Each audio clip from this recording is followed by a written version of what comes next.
Ще влезем в посланието с три въпроса. Първият въпрос е как реагираме, когато имаме натиск, трудности в живота. Как реагираме, как действаме, когато минаваме през изпитания, когато минаваме през кризи, когато минаваме през проблеми, проблеми в работа, проблеми в семейството, проблеми в живота, църковни проблеми, проблеми в обществото, проблеми там, където живееш. И как реагираме, как действаме, как се отнасяме към нещата, които ни предизвикват да се грешаваме. Дали се огъваме или устояваме. Да се огъваш означава да даваш място на тези неща, да те бутат към съгрешение. И ние виждаме, че много вярващи брати и сестри няма гаранция за никой. Няма гаранция за младите, няма гаранция за старите, възрастни, няма гаранция за бащи и майки. На всеки може да се случва. Но въпросът е тази вечер, за да бъдем нахранени. Аз вярвам, че с очакване и с вяра чувате и слушате. Много е важно как посрещаме тези неща. Много е важно как откликваме към тези неща. И ние не трябва да бъдем като спагети, когато дойде трудност в живота ни. Бързо да се огъваме, когато малко напрежение, когато малко огън, когато малко вряла вода в нас и спагети, знаете, нали, за минута, колкото и да седят прави, когато има огън, когато има напрежение, когато има горещина, когато има топла вода, вряла вода, се огъват. И много вярващи се огъват, когато има напрежение в живота. Огъват се. Как? Отказват се от нещата. Отказват се от много неща, които Бог иска. И когато вторият въпрос, когато минаваме през тези неща, откъде да търсим помощ? От себе си, хората или Бога? И третият въпрос, дали без помощта на Бога ние можем да стоим? Дали без помощта на Бога ние можем да бъдем твърди, силни, храбри и да устоим в позиция и да не се отказваме? Дали можем да устоим там, където Бог ни е поставил и призовал и иска? Има един известен стих в Библията, знам, много пъти сте чували този стих, много пъти някои са ви тълкували този стих, но тази вечер ще го видим. Какво е значението на това? И този известен стих е в Матей 24:13 се казва: но който устои до край, той ще бъде спасен. Нека да кажем заедно: който стои до край, той ще бъде спасен. Това са думите на Исус и посланието ми е устояване. Нека кажем устояване. Така че всеки минава през неща в живота, в семейството, в служението, в църквата, в личния живот, на работа, там където живее. Всеки минава през неща. Но когато Исус цитира тези думи не говори само за твоето семейство. Тези думи не говори само за твоя живот. Тези думи не говори само за град Поморие. Тези думи са изговорени за целият свят. И ние, ако гледаме целият контекст, ако гледаме целият пасажа, тук се говори, че Исус говори за последните дни, преди да дойде Неговото завръщане на земята. Вие вярвате Неговото завръщане, нали така? Има ли човек, който не вярва? Този, който не вярва, няма да бъде грабнат, няма да бъде с Бог, няма да има вечен живот. Затова ние трябва да живеем с очакване, с надеждата, че Господ ще се завърне и Той ще вземе църквата си. Исус говори тези думи преди Неговото завръщане и Той говори за войни, Той говори за глад, Той говори за трусове, Той говори за заблуда, криво учение, лъжливи пророци, Той говори за гонение. И ако гледаме от край време, от живота на апостолите, до сега ги има тези неща. Но когато казва последни времена, тези неща ще бъдат, но ние ги имаме. Но той има предвид, че колкото наближава Неговото идване тук на земята, глада ще се увеличава. Трусовете ще се увеличават. Гонението ще се увеличава. Заблудата ще се увеличава. Беззаконието ще се увеличава. Като на родилни болки. Това всичко ще се увеличава. Колкото наближава идването на Исус, толкова тези неща ще бъдат увеличени. И ние ще бъдем част от този живот. Ние ще видим всичко това, което се случва. Ние ще видим всичко това, което хората и ние преминаваме. Ще се увеличават. Но Исус казва тези неща да не ви оплашат. И да бягате. И да се страхувате. И да се криете. Тези неща да не бъде причината, за да може вие да бъдете огънати като спагети. Защото това са предизвикателства. Но тези неща могат да изпитват вярата ви. Тези неща могат да изпитват вашата вяра към Бог, вашето доверие към Бог. Колко сте устойчиви, твърди, силни, смели, постоянни. Не се отказвай. Обърни се до човека, кажи, не се отказвай. Вау. Думите имат сила. Обаче Соломон казва, с това, което се хвалиш, с това ще бъдеш изпитан. И той предупреждава, който стои до край, той не се казва, не е гаранция за пастори, не е гаранция за дякони, не е гаранция за помазани, не е гаранция за слушатели, не е гаранция за нови, стари, не е гаранция за младежи, не е гаранция за тези, които са дошли в 90-та година и тези, които са дошли в 2000-та година във вярата. Не е гаранция. Който устои до край, той ще бъде спасен. И за да устоиш, много е важно, ти трябва да провериш твоето ходене с Господа. За да устоиш, ти трябва да провериш твоето пребъдване с Господа. Защото думата да устоиш означава да устоиш и да пребъдваш в Неговата любов. Да пребъдваш в Неговата правда. Да пребъдваш в молитва и да пребъдваш в Словото Му. Да пребъдваш. И това са нещата, които ще те помагат да стоиш и да не се отказваш. И той казва, стойте. Когато казва стойте, означава, за да устояваш, стойте или пребъдвайте в любовта ми.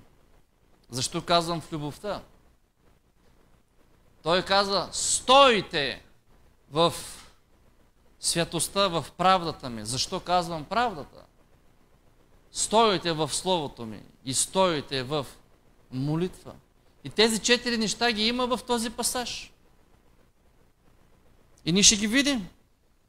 Така че твоето устояване идва от твоето пребъдване. Амин. Твоето ходене. И затова ти трябва да провериш твоето ходене с Бог. Ако ти не можеш да седиш и да издържиш на малките неща, как ще издържиш на големите натиски, които ще идват върху целия свят? Затова църквата е животът. Доброто време е време, което ти се изграждаш, ти се развиваш като характер, като служение, като стабилност. И ние се учим, ние се изграждаме, ние се подготвяме. И Бог иска да ни подготвя за нещата. Иска да ни предупреди за нещата. За да бъдем готови. За да бъдем хора, които да не се отказваме, но да стоим до край. Амин.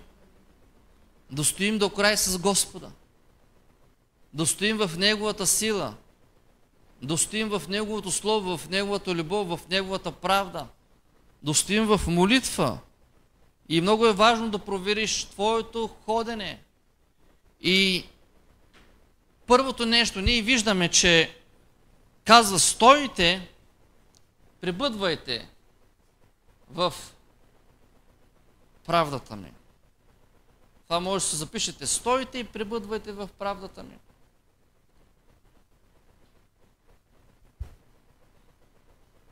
Стойте в освещение.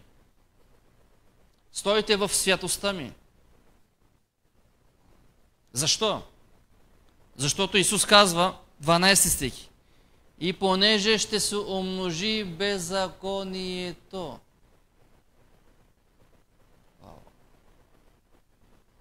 Значи ще се умножи беззаконието. Ще се умножи неправдата.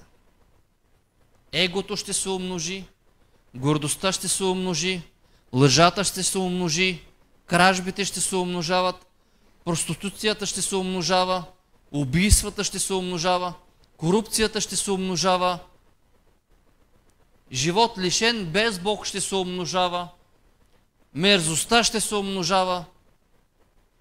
умножава, и хората ще бъдат все по-лоши със съвест, и алчността ще се умножава, сребролюбието ще се умножава, къвгите, разврата и глупостта ще се умножава. Това всичко ще се умножава. И когато всичко това ще се умножава, това всичко губи какво? Реда. И причинява какво? Хаос. И това ще влияе и в семействата ни. Ще влияе и в животите ни. Ще влияе и в животите на нашите деца. Затова казва Исус: а вие какви трябва да бъдете? Затова Той ни насърчава в Евреи 12:4, казва: търсете мир с всички и онова освещение, без което никой няма да види Господа. За какво говорим? Устояване. За какво говорим? Един ден да бъдем спасени. За какво говорим? Един ден да бъдем с Бога. И когато се казва беззаконието ще се умножи, означава, че ние трябва да се стремим, колкото се умножава беззаконието в махалата, колкото се умножава беззаконието в семействата, в животите ни, ние трябва да блестим все повече и повече. Ние трябва да ходим с Бога все повече и повече. Ние трябва да влияем, а не тъмнината да влияе. Затова казва: търсете мир с всички. Защо?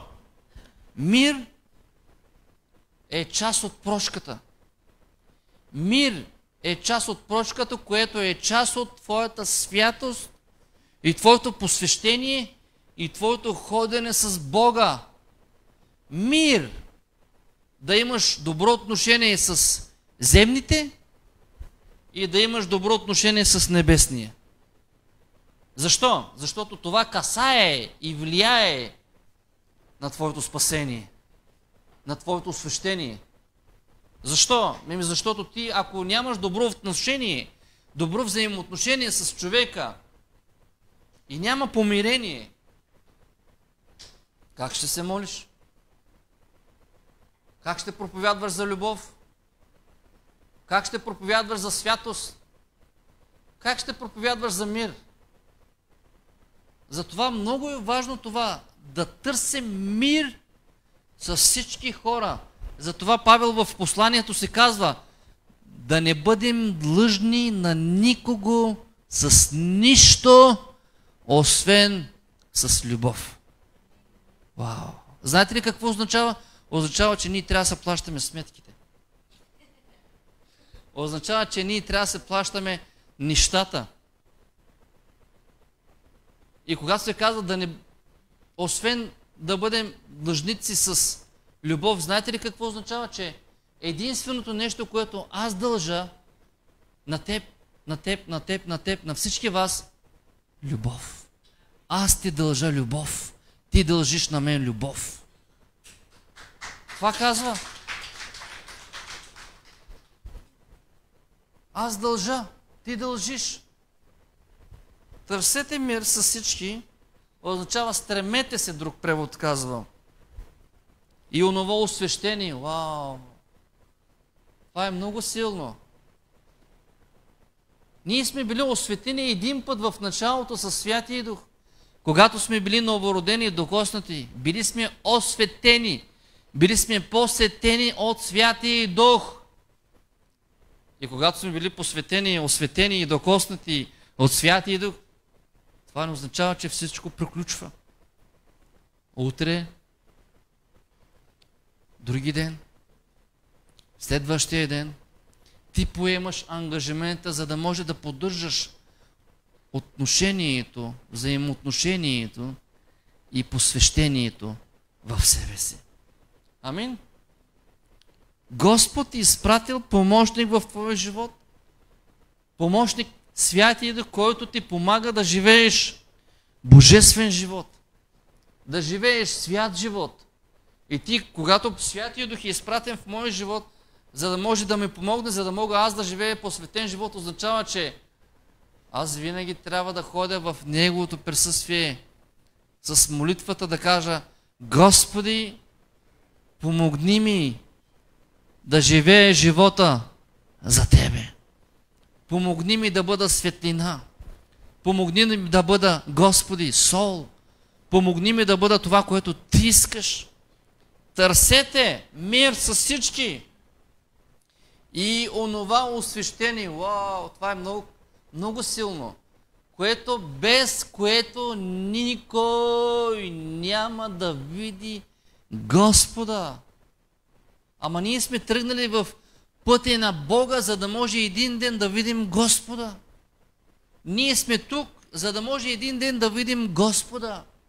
Ние служим, за да може един ден да видим Господа. Ние се молим, ние правим всичко възможно, за да може един ден да видим Господа.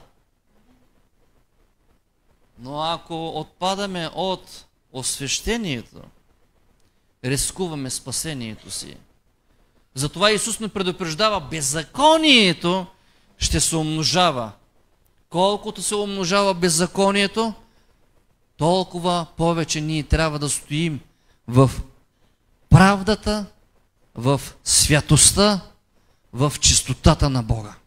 Амин? Толкова повече. Второто нещо, което казва: любовта на мнозинството ще охладне. И сега казахме, че колкото се наближава идването на Исус, беззаконието се умножава, означава, че ние толкова повече трябва да устоим в святостта, в правдата и в чистотата на Бога, за да може да устояваме. Амин. Говорим за устояване, за да може да устояваме, за да може тези неща да не ни предизвикват да съгрешаваме, за да устояваме. И казва: любовта на мнозинството ще охладне. И в тази графа, в тази категория влиза и служители, и вярващи, и помазани, и нови във вярата, и стари във вярата, и светските хора. и хората, които познаваш, и хората, които не знаеш. Влиза всеки човек в тази категория. Любовта ще охладне. Означава, ще бъде все по-трудно и по-трудно да прощават. Все по-трудно и по-трудно да обичат. Все по-трудно и по-трудно да помагат. Все по-трудно и по-трудно да вършат нещо добро за другите. Все по-трудно. Хората ще имат повече любов за материалните неща. Ще имат повече любов за животинския свят. И нещо ние го виждаме. Хората обичат животните повече от хората. Обичат котки, кучета, животни повече от образа, който е създаден според образа на Бога. Човека. И това говори хладнина. Това говори, че хората настиват. И сега, за да може този проблем да не влияе и в нашия живот, ние говорим за устояване. И ние трябва да устоим. Къде? В любовта на Бог. Господ казва, пребъдвайте в моята любов. Стойте в моята любов. Ходете в моята любов. Амин? Халелуя. И всичко това те кара. Всичко това, когато охладне любовта в този свят, в махалата, там, където работиш, живееш, служиш, особено хората, с които се движиш. Особено с хората, които ходиш. Особено с хората, които общуваш. Прикарваш време, пиеш кафе, ядеш храна. Особено с хората, които общуваш, гледаш телевизия, говориш за другите. Особено с хората, които правите неща. Много внимавайте да не бъдете заразени. Да, ние ги обичаме, ние ги приемаме. Ние можем да им помагаме. Ние можем да правим нещо добро, ние можем да работим с тях, можем да се храним с тях, можем да пием кафе с тях, можем да общуваме с тях, но не забравяйте кой живее във вас. Не забравяйте, че Христос е там. Не забравяйте, че Святия Дух е там. Не забравяйте, че Христос, Святия Дух, Бог, Отец, триединството на Бог, чува, вижда, чувства всичко. Затова Юда ни предупреждава и насърчава, казва, Юда 1.21 казва, пазете себе си в Божията любов. Вау! Пазете себе си в Божията любов. И се казва, очаквайки милостта на нашия Господ Исус Христос за вечен живот. Казва, пазете себе си. Кажи до човека, пази себе си в Божията любов. С вяра го казвайте. Това е много силно. Това е нещо, което ще те помогне и ще те изтлъсне нагоре. Това е нещо, което ще те помогне да стоиш до края. Защо казва Павел? Любовта не отпада. Защо казва Павел, че единственото нещо, което билетът за небето е любовта? Ако отпадем от любовта, ще не бъде трудно да прощаваме. Ще не бъде трудно да обичаме. Ще не бъде трудно да показваме милост. Колкото повече стоим в божествената любов, толкова по-милостиви ставаме. Толкова по-добри ставаме. Толкова, колкото стоим повече в любовта на Бог. Ние ще обичаме всеки. Ще се молим за всеки. Ще прегърнем всеки. Амин. И когато обичаме човека, вместо критика, ние ще се молим за него. Вместо осъждане, ние ще му помагаме. Вместо обвинение, ние ще го посещаваме. Любовта на Бог е различно от човешка, животинска, бесовска, земна, демонична любов. Светската любов. Той ме посещава, затова и аз го посещавам. Той е дошъл и затова и аз отивам. Той е помагал, затова и аз помагам. Помагайте на тези, които не ви помагат. Трудно е. С Божията любов може.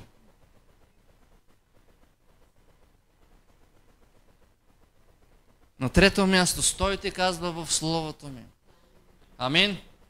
Стойте в Словото ми. Защо казвам стойте в Словото ми? Първото казахме, че беззаконието ще се умножава. Исус казва в Словото, стойте в освещението, което да стоите в чистотата и в святостта. Второто, любовта ще охладне. Затова стойте пребъдвайте и ходете в любовта на Бог. Пазете себе си в Божията любов. И на трето място казва, стойте в Словото ми. Защо?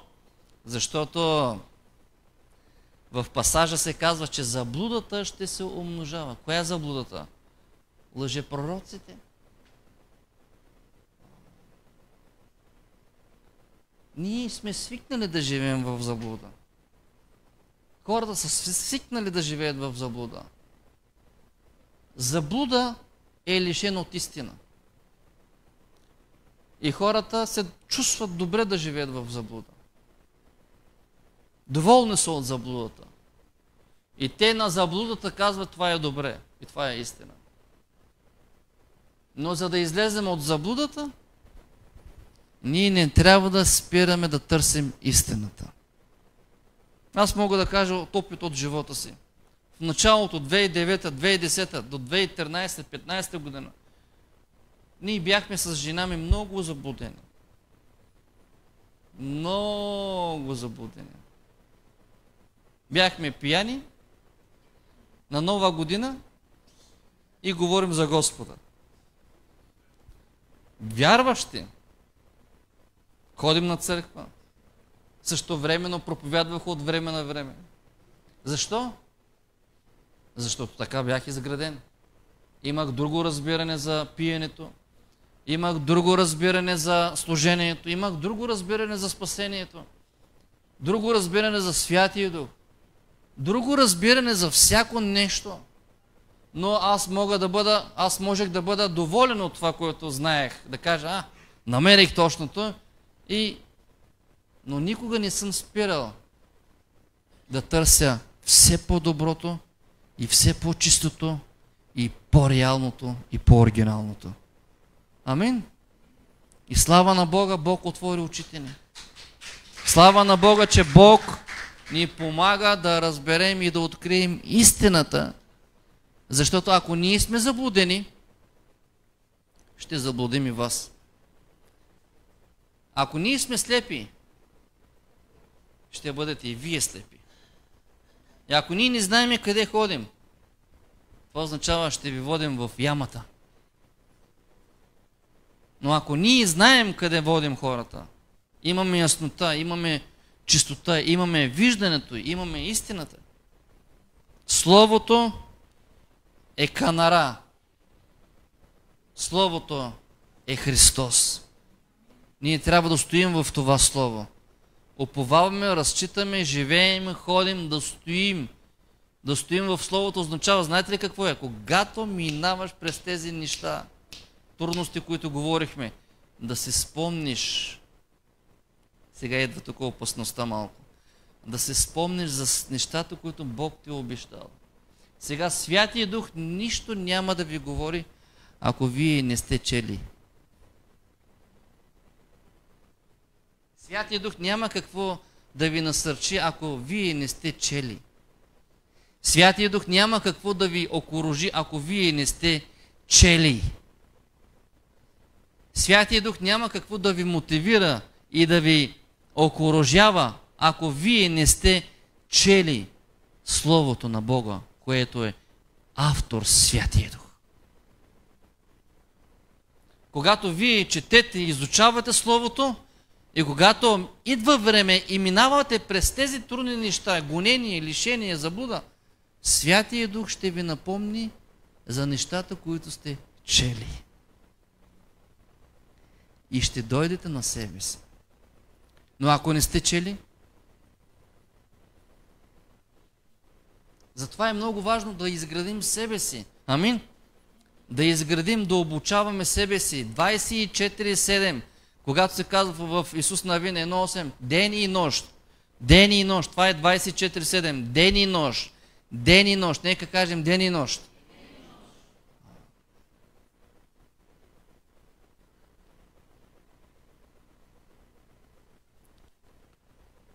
Йоан 8:31-32 казва, ако стоите в учението ми, друг превод казва, ако пребъдвате в моето учение, това е много силно. Моето учение. Учението на Исус. Йоан 8:31-32. Това, което държа аз в ръката си, било на хартия или електронно, е Словото на Бог. Учението на Господ. И учението на Исус трябва да бъде на високо място в животите ни. Високо място в домовете ни. Високо място, колкото повече високо седи в животите ни, толкова повече ние ще стоим. Амин? Ако пребъдвате, стоите в моето учение, казва, наистина сте мои ученици. И казва, и ще познаете истината, говорим за заблуда, че заблудата, лъжепророчеството, лъжемесиите, лъжепроповядването ще се умножава и казва, ако познаете истината, истината ще ви направи свободни. Означава с две думи, истината ще ви направи да устоите. Амин. Да устоите, да не се отказвате, да не отдръпнете, да не се отдръпнете, но да устоите. Словото. Затова нещата трябва да бъдат изпитани в живота ни. И ние трябва да изпитваме ученията. Трябва да изпитваме това, което слушаме, чуваме, гледаме. Интернет, пространството. В някоя църква, някой проповедник, някой човек, някой сън, свидетелство, пророчество, говорене, проповядване, слово от хората. Трябва да изпитваме. Апостол Йоан казва, изпитвайте духовете. Как да изпитваш духовете? Трябва да изпитваш учението. Изпитвайте духовете, изпитвайте учението. Словото е нещо, което ще помогне. И ние виждаме в Матей 7 се казва, че човек, който е разумен, чува и се покорява. Друга категория. Чува, но не се покорява. Човек, който чува и се покорява, казва, построил вярата си, живота си върху канара или камък. Или какво е това? На стабилно място. Амин. И когато дойде нещо трудно в живота, нещо лъжливо, нещо фалшиво, нещо крадливо, нещо, което убива, нещо, което унищожава, нещо, което ще срива, казва, този човек няма да мръдне. Защо? Защото има стабилност в живота му. Амин? Има стабилност. Има стабилност. Нека кажем стабилност. Това е нещо, което Бог иска в живота ни. Да бъдем стабилни. И това са лесни времена. Ние живеем в лесни времена, което, за съжаление, ражда слаби хора. Лесните времена. Трудните времена раждат силни хора. Но сега ние трябва да използваме това време, за да се развием, за да се изградим. За да се разширим в делото на Бог. За да може да бъдем подготвени за по-трудни дни. И когато дойде напаст, когато дойде гонение, изпитание, лишение и се увеличава всичко това, да няма паник атак, но да пазиш себе си в съвършен мир. Уповавайки, надявайки, разчитайки, ходейки с вяра. Амин. На четвърто място, без молитва, не знам как ще стоиш. Не знам докъде ще стигнеш. Без молитвен живот, не знам как ще ходиш по време на Антихриста, по време на гонение, по време на изпитание, по време на трудности. И често казваме, имам болен вкъщи. Моли се. Имам трудности в семейството. Моли се. Имам проблем в брака. Моли се. Човека е почти умиране. Моли се. Детето не е добре. Моли се. Нещата не вървят. Моли се. Поне има за какво да се молиш. Моли се. Записвай всички тези неща на молитвеният дневник или тетрадка. Запиши един стих, което подкрепва всичко това. И изисквай от Бога. Всеки ден аз го правя. Аз го правя. Изисквам хората, които дявола е откраднал. Изисквам Бог да ги върне. Амин.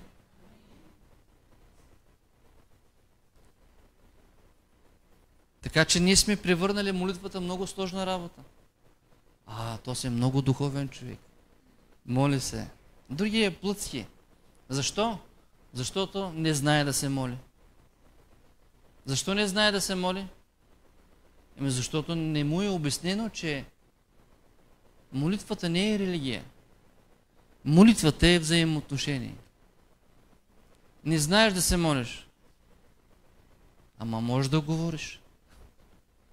Говори на Бога. Говори на Бога. Както говориш на съседи, на приятели, на познати, на семейството, децата, както крещиш, крещи на Бога. Викаш, викай на Бога. Обясняваш се на хората, обяснявай се на Бога. Това е молитвата. Говори. И това е взаимоотношение, не е религия. В днешно време хората, човешкото, са създали религия много. И знаете ли какво е религия? Религия е да не се молиш. Религия е да отидеш в църква, да палиш свещ и Бог да не те занимава. И ти да не занимаваш Бог. Между вас да няма нищо. И с една свещичка да се оправи нещата. Това е живот без молитва, което ние искаме да отбием номера с палене на свещ. Но аз никъде в Библията не съм чел и не съм намерил да палим свещ. Никъде го няма. Но дявола, системата, цивилизацията води хората към това, колкото може Бог да не занимава хората и с някакви ритуали, с някакви неща. Просто да дава нуждичката и след това да си гледа живота. Да дава болката и след това да си гледа живота. Другата опция, ти да не се молиш, но някой друг да се моли за това. Ние обичаме да поставяме, моли се за моите трудности, моли се за моите изпитания, моли се, да, ние трябва да се молим един за друг. Но когато ти представяш нужда пред другите, означава, че заедно трябва да се молим. Амин? Заедно. И много от хората казват, моли се, пък той не се моли. Молете се за мен, пък той същият не се моли. Молете се за моето семейство, за моя живот, за моето здраве. Добре, ти представяш, хората ще се молят. Ти какво правиш?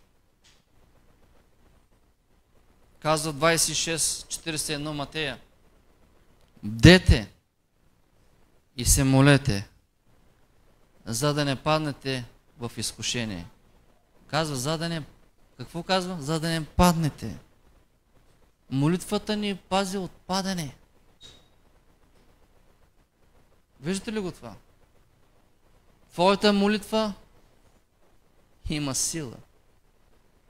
Твоята молитва може много. Твоята молитва крепи вярата ти. Твоята молитва крепи служението, крепи децата ти, крепи живота ти, крепи здравето ти, крепи благословението ти, крепи и пази протекцията на Бог върху твоя живот. Твоята молитва крепи. Дете и се молите, за да не паднете. Какво говорим? Устояване. Затова за хората ще бъде трудно да устояват, защото не се молят. Защото не говорят с Бог. Те говорят, чатат се с много други неща, с много други хора, но не и с Бог. Говорят по интернет, говорят по телефони, говорят навсякъде, но не и с Бог.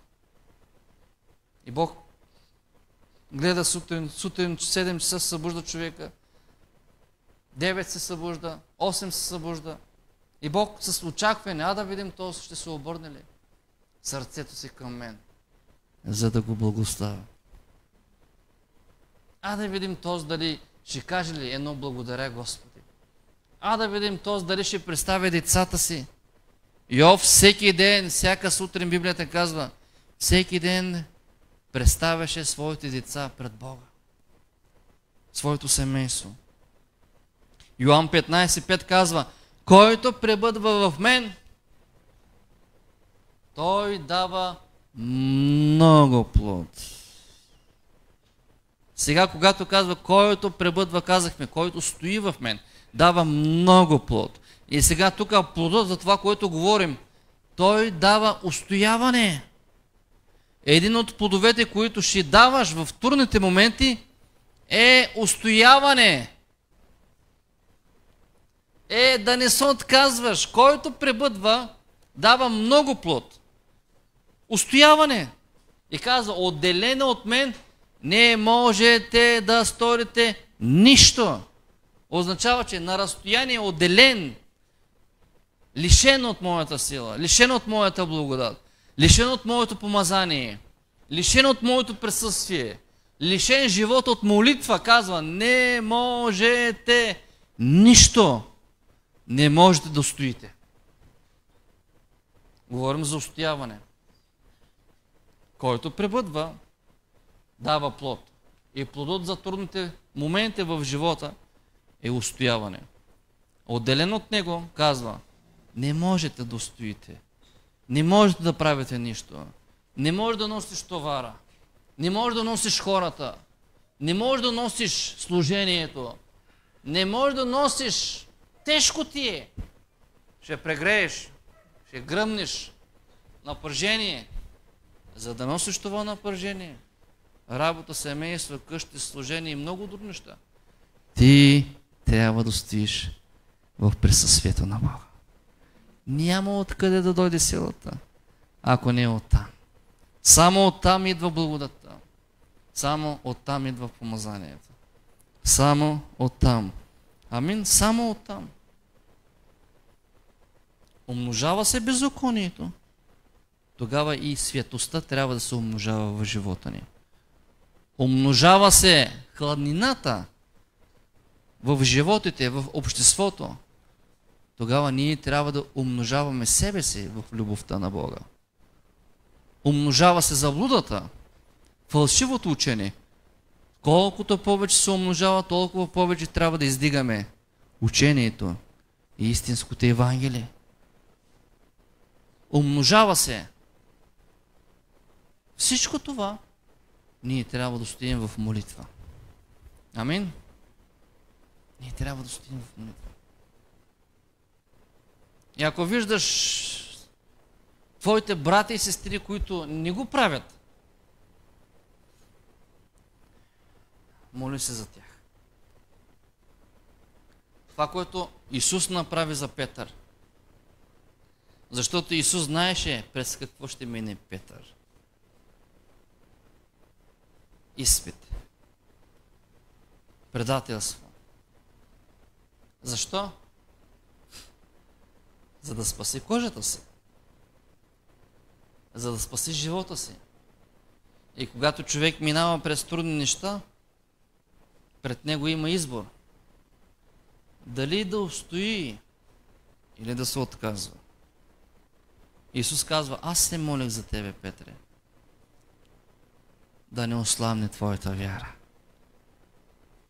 Това е нещо, което можете да направите на вашите брата и сестри в Бога. Това е нещо, което може да направите за служителите, за другите. Това е нещо, което може да бъдете полезни. Ако вие сте силни в святост, в любов, в слово, в молитва, тогава направете го за другите. Направете го за другите. Молете се за другите, за да може Бог да укрепи вярата им. Бог да укрепи животите им. Бог да укрепи животите на децата им. Казва, аз се молих за тебе, Петре. Да не ослабне твоята вяра. Това е много силно. Аз знам, вярвам, че един ден Бог ще възнагради тези, които се молят за другите. И много хора стоят поради молитвата на другите. Много служители стоят поради молитвата на другите. Много хора, които идват на църква, са редовни поради молитвата на другите.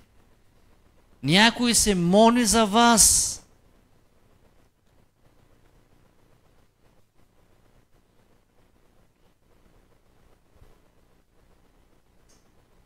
Яков казва, молете се един за друг, за да оздравеете. Другата дума, за да устоите.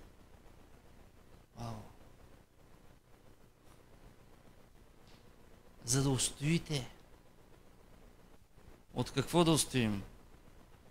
Беззаконието ще се умножава. Хората ще бъдат по-груби и по-хладки в любов. Ще се умножава и заблудата. Ще се умножава и разврата. И много неща. За да устоим в любовта на Бог, за да устоим в святостта, в Словото, за да устоим в молитва, един на друг, един на друг, един на друг. Нямам какво да правя вкъщи. Моли се, чети Словото. Цял ден не ходя на работа и нищо не правя. Значи имаш много време, с което да прекарваш с Бог.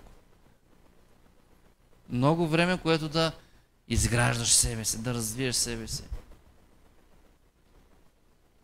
Аз цепя минутата вкъщи. Ако остане само 10 минути, използвам всяка минута за това да чета нещо за Бога. Да чета и да развия и да изграждам нещо в себе си. Ние живеем в свят, което най-доброто нещо, което можеш да направиш, е да инвестираш в себе си, инвестираш в семейството си и да инвестираш в делото на Бога. Най-доброто нещо. Друго, заден план. В себе си, Божието дело, в семейството. Това, което ще инвестираш в себе си, в семейството и за Божието дело, няма да бъде изгубено. Амин? Няма да бъде изгубено. И Бог възнаграждава тези, които ще стоят до край. Бог ще издигне тези, които ще стоят до край. И в Откровение 2:10 казва, бъди верен до смърт. Или до край. Бъди верен, докато идва Бог. Бъди верен ли докато затвориш очи? Бъди верен преждевременна смърт или смърт, която е благословена от Бога. Няма значение. Казва, бъди верен. И казва, тогава аз ще ти дам венеца на живота. Какво е това? Обещание. Какво е това, че Бог обещава и Бог не е човек да лъжи? Казва, венеца на живота за тези, които ще стоят до край във вяра. Ще затворят очи с вяра. Няма да се отричат от Него. Няма да се отказват от Него. Няма да продават вярата си. Няма да кажат, аз съм мюсюлманин вместо християнин, само да работи.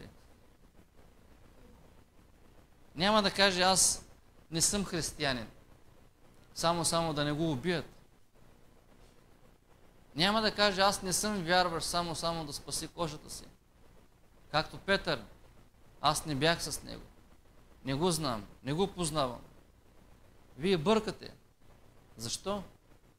За да може и той да не яде по парата. За да спаси живота си, чудеше се какво да измисли.